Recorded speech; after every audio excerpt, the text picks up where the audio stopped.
விநாயகரை நாம் பல இடங்களில் பார்க்கிறோம். சாலை ஓரங்களில், கிராம எல்லைகளில், முக்கியமாக அரச மரம் அடியில். ஆனால் ஒரு கேள்வி எழுகிறது. ஏன் விநாயகருக்கு பெரிய கோவில் இல்லை? ஏன் அரச மரம் அடியில் மட்டும் அமர்ந்திருக்கிறார்? இதற்கு பின்னால் ஒரு ஆழமான தத்துவம் இருக்கிறது. அரச மரம் சாஸ்திரங்களின்படி பிரபஞ்ச சக்தியை சேகரிக்கும் மரம். இது அதிக ஆக்சிஜனை வெளியிடும். அதனால் இந்த மரத்தின் கீழ் மனம் அமைதி அடைகிறது.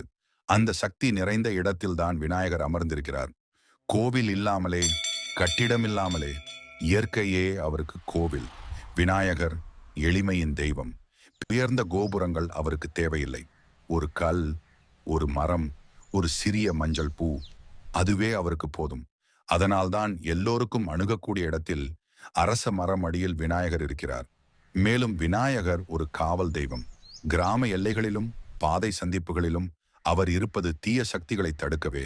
இயற்கையும் தெய்வமும் ஒன்றே என்பதையே விநாயகர் நமக்கு உணர்த்துகிறார். பெரிய கோவில் இல்லை என்பதே ஒரு பாடம். தெய்வம் கல்லில் இல்லை, கட்டிடத்தில் இல்லை, நம் மனதில் உள்ளது. அதனால்தான் அமைதியாக, எளிமையாக அரச மரம் அடியில் விநாயகர் அமர்ந்திருக்கிறார். விநாயகா, விக்னங்களை அகற்றுபவனே, எங்கள் மனத்தின் அகம்பாவத்தையும் அகற்று. ஓம் கணபதியை போற்றி.